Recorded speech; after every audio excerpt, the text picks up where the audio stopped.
ఓం శ్రీ గురుభ్యో నమ. 2025 ఇంగ్లీష్ ఈ సంవత్సరంలో మనకి ఏ విధంగా ఉండబోతుంది, 2025లో మేషాది ద్వాదశ రాశుల యొక్క ఫలితాలు ఏ విధంగా ఉండబోతుందో మనం తెలుసుకుందాము. సహజంగా మనకి రాహుకేతులు ఒక రాశి నుంచి మరొక రాశికి మారటానికి 18 నెలల పాటు ఉంటుంది. గురువు సంవత్సర కాలం పడుతుంది. శని 2.5 సంవత్సరాల పాటు పడుతుంది. అలానే రవి, బుధ, శుక్రగ్రహాలు 30 రోజుల పాటు ఒక రాశి నుంచి మరొక రాశికి మారటం, కుజుడు 45 రోజుల పాటు మారటం, చంద్రుడు 2.5 రోజుల పాటు పడుతూ ఉంటుంది. మరి ఈ 2025లో అతి పెద్ద గ్రహాలను మనం అంచనా వేసుకునేటట్లయితే, అంటే మిగతా గ్రహాలన్నీ కూడా కొంత మార్పులు జరుగుతూ ఉంటుంటాయి. కొన్ని కాంబినేషన్స్, కొన్ని కంజంక్షన్స్ జరుగుతుంటాయి సహజంగా. అవన్నీ కూడా నెల రోజుల పాటు ఒక రాశి నుంచి మరో రాశికి 45 రోజుల పాటు మారుతూ ఉంటాయి. సహజంగా అవన్నీ కూడా మార్పులు జరుగుతుంటాయి. కానీ అతిపెద్ద గ్రహాలైన రాహుకేతులు మనకు అనుకున్నట్టుగా 18 నెలల పాటు ఉంటాడు. శని 2.5 సంవత్సరాలు, గురువు సంవత్సర కాలం పాటు ఉంటాడు. మార్చి 29వ తారీఖు 2025 రాత్రి 9:44 పూర్వభద్ర నక్షత్రం 4వ పాదంలో మీనరాశిలోకి శని యొక్క సంచారం జరుగుతుంది. అలానే మే 14వ తారీఖున 2025 ఉదయం 11:34 మృగశిర నక్షత్రం 3వ పాద ప్రవేశంతో మిథున రాశిలోకి గురువు సంచారం చేస్తాడు. అంటే వృషభ రాశి నుంచి మిథున రాశిలోకి సంచారం జరుగుతుంది. మే 20వ తారీఖు 2025 ఉదయం 6:45 పూర్వభాద్ర నక్షత్రం 3వ పాద కుంభరాశిలోకి ప్రవేశంతో రాహు కుంభరాశిలోకి మీనరాశి నుంచి కుంభరాశిలోకి ప్రవేశం జరుగుతుంది. అలానే మే 20వ తారీఖున ఉదయం 6:45 కేతు ఉత్తరా నక్షత్రం 1వ పాద సింహరాశిలోకి ప్రవేశం జరుగుతుంది. అంటే కన్య నుంచి సింహరాశిలోకి కేతు యొక్క ప్రవేశము, మీనం నుంచి కుంభరాశిలోకి రాహు యొక్క ప్రవేశము, వృషభం నుంచి మిథునంలోకి గురువు యొక్క ప్రవేశము, దానితో పాటు శని భగవానుడు కుంభం నుంచి మీనరాశిలోకి సంచారం చేస్తారు. అంటే అతిపెద్ద గ్రహాలు ఈ 4 గ్రహాలను బట్టి మనకి 2025లో ఏ విధంగా మేషాది ద్వాదశ రాశుల యొక్క ఫలితాలు ఏ విధంగా ఉన్నాయో ఒక్కసారి మనం తెలుసుకుందాం. ధనస్సు రాశి వాళ్ళకి 2025లో ఆదాయం అనేది ఏ విధంగా ఉండబోతుంది, అలానే ఖర్చులు కానీ ఆరోగ్యపరంగా ఉన్న విషయాలు మనం ఒకసారి పరిశీలన చేస్తున్నట్లయితే, మే 14వ తారీఖు 2025 మిథున రాశిలోకి గురువు యొక్క సంచారం వల్ల ధనుసు రాశి వాళ్ళకి 7వ స్థానంలో గురువు యొక్క సంచారం. 7వ స్థానంలో గురువు యొక్క సంచారం వల్ల ఏదైతే మనం గతంలో వివాహ ప్రయత్నాలు చేసి విఫలమైన వ్యక్తులందరూ కూడా వివాహ ప్రయత్నాలు సఫలీకృతం కావటం, మనకి అనుగుణంగా ఉండే సంబంధం అనేది కలిసే అవకాశాలు, ప్రేమించిన యువతీ యువకులు ఎవరైతే ఉంటారో పెద్దల ద్వారా సంబంధం ఒప్పించి వివాహం చేసుకోవడం జరుగుతుంది. ఏదో రకమైన శుభపరిణామం అని చెప్పుకోవచ్చు. ఇది మంచి శుభపరిణామము, అనుకూలంగా ఉంటుంది. ప్రతి విషయంలో కూడా చాలా జాగ్రత్తగా ముందుకు వెళ్ళి అడుగు వేస్తే చాలా మంచి ఫలితాలు వచ్చే అవకాశాలు ఎక్కువ ఉంటాయి. 50% బాగుంటుందని చెప్పుకోవచ్చు. ఆర్థిక పరంగా ఆదాయం బాగా పెరుగుతుంది. వృత్తి, ఉద్యోగ, వ్యాపార రంగాల్లో కానీ, చిరు వ్యాపారులు కానీ, పారిశ్రామికవేత్తలందరికీ కూడా అనుకూలంగా ఉంటుంది. అధికారుల యొక్క ఒత్తిళ్లు తగ్గుతాయి. ఉద్యోగంలో స్థానచలనం ఉంటుంది. ఉద్యోగంలో ఇంక్రిమెంట్ బాగా పెరగటం ఒకటి, అనుకూలంగా ఉండటం, ప్రతి పనిలో కూడా కొంత విజయం సాధించే అవకాశాలు ఎక్కువ ఉంటాయి. అనుకూలంగా ఉండే ప్రతి పనిలో కూడా మనం విజయం సాధించే అవకాశాలు బాగా ఎక్కువ ఉంటాయి. అధికారుల ద్వారా కూడా అనుకూలంగా ఉండటం, ప్రతి పనిలో కూడా విజయం సాధించడమే కాకుండా ప్రతిదాన్ని కూడా మనం ఆచితూచి అడుగు వేసి ముందుకు వెళ్లాల్సిన అవసరం అనేది లేకుండా పోతుంది.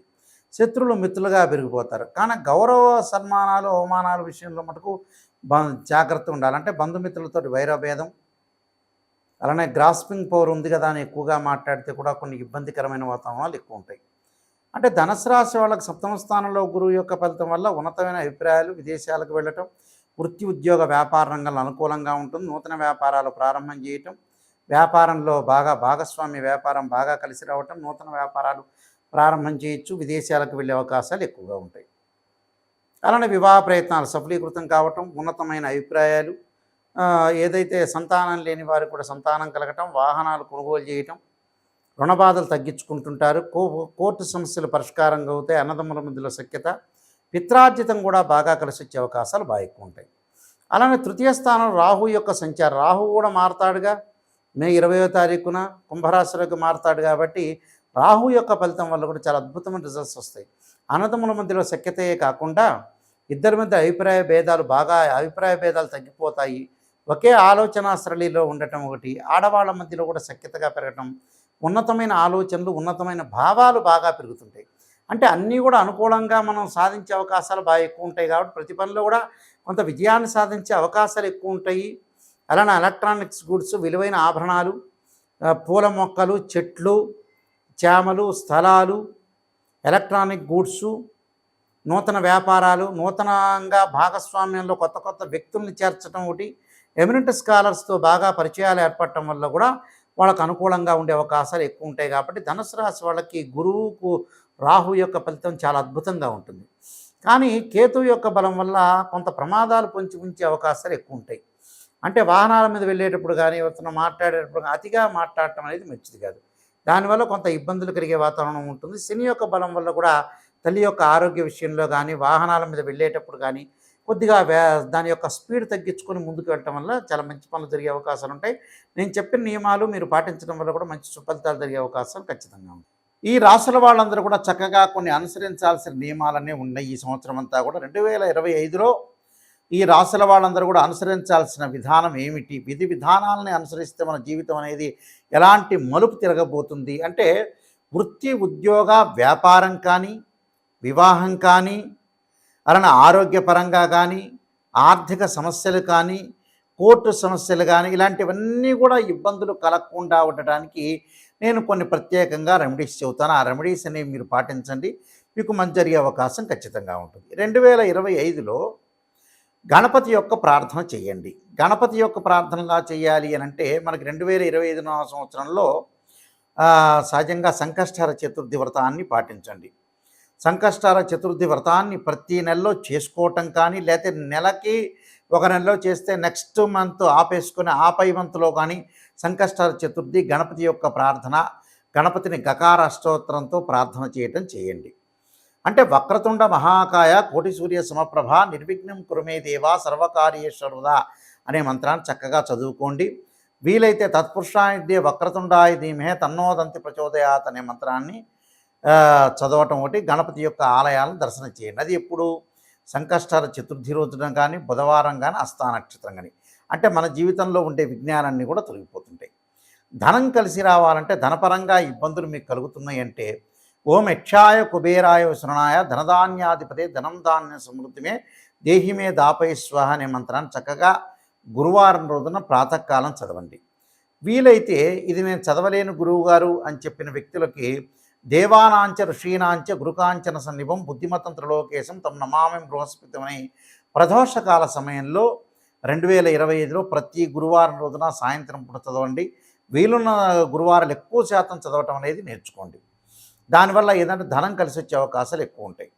రుణబాధలు ఉన్న వాళ్ళు 2025లో ఖచ్చితంగా ఒక అర కేజీ బెల్లం బుధవారం రోజున కానీ, సోమవారం కానీ దానం చేయండి. దానితో పాటు ముఖ్యంగా వీలైతే శనివారం రోజున నల్ల నువ్వులు దానం చేయటం, ఆదివారం రోజున మినుములు, అలానే శనివారం రోజున ఉలవలు, గురువారం రోజున శనగలు దానం చేయటం అనేది మర్చిపోవద్దండి. చేసిన తర్వాత ఏదైనా సరే మంగళవారం వస్తుంటుంది మనకి.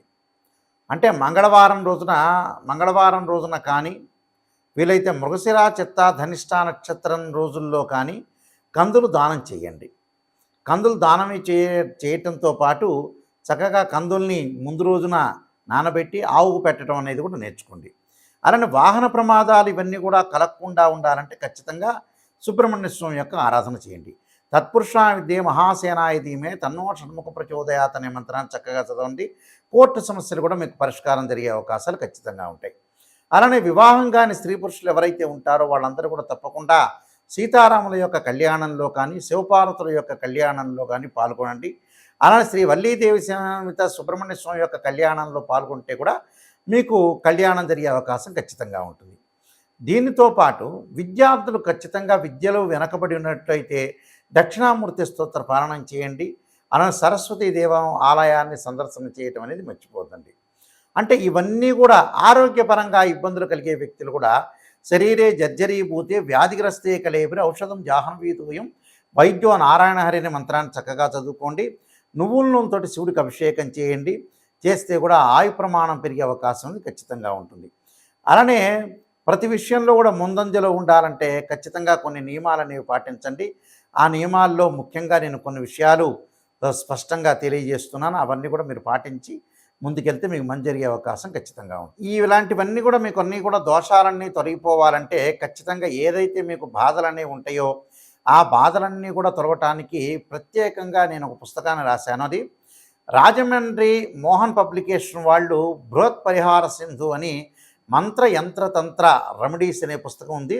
ఆ రెమెడీస్ అనే పుస్తకంలో చక్కగా మీరు అన్ని మీకు ఏదైతే ఈతి బాధలన్నీ ఉంటాయో రకరకాల ఆరోగ్యపరంగా కానీ ఉద్యోగపరంగా కానీ వివాహపరంగా కానీ ఇబ్బందులు కలిగిన వ్యక్తులు ఎవరైతే ఉంటారో వాళ్ళందరూ కూడా చక్కగా ఆరోగ్యం పెంపొందించుకోవాలి, ధనం కలిసి రావాలి, పిల్లల యొక్క పెళ్ళిళ్ళు కావాలి, చదువులు ఉండాలి, రకరకాల సమస్యలు మనుషులు బాధపడుతూ ఉన్నారు. ఆ సమస్యలన్నిటికి కూడా మనకి మంచి ఆధారంతో ఉన్న పుస్తకాన్ని నేను తయారు చేశాను. ఏమిటంటే అది రామాయణంలో కానీ భాగవతంలో కానీ భారతంలో ఉండే కొన్ని శ్లోకాలు కానీ అలానే పురాణాల్లో కానీ ఇతిహాసాల్లో కానీ మంచి మంచి శ్లోకాలు మంత్రాలన్నీ కూడా మనకు వేదం చెప్తుంది. ఆ వేదంలో ఉండే శ్లోకాలు మంత్రాలకు సంబంధించినవన్నీ కూడా రెమెడీస్ అనేవి కొన్ని పుస్తకంలో ఉంది కాబట్టి నేను రాసిన పుస్తకంలో పొందుపరిచానది. ఆ పుస్తకం పేరు బృహత్ పరిహార సింధు అంటారు. ఇది రాజమహేంద్రవరం మోహన్ పబ్లికేషన్ వాళ్ళు ప్రింట్ చేశారు. ఈ పుస్తకంలో మీకు ఏదైతే దోషాలనేవి జాతకపరంగా ఉంటాయో ఆ దోషాలన్నీ కూడా తొలగటానికి ఆ పుస్తకం అనేది చాలా ఉపయోగపడుతుంటుంది. ఆ పుస్తకాన్ని మనం స్క్రీన్ మీద చూపిస్తున్నాము. అందరూ కూడా ఆ పుస్తకాన్ని తీసుకుని ఆ పుస్తకంలో గ్రంథంలో ఉంటే ఏదైతే మీకు బాగలేదో ఆ శ్లోకాలు మంత్రాలు చదవటం వల్ల కూడా మీకు చక్కని పరిష్కార మార్గం దొరుకుతుందని మరి నేను ఆశిస్తున్నాను. సర్వే జనా సుఖినో భవంతు.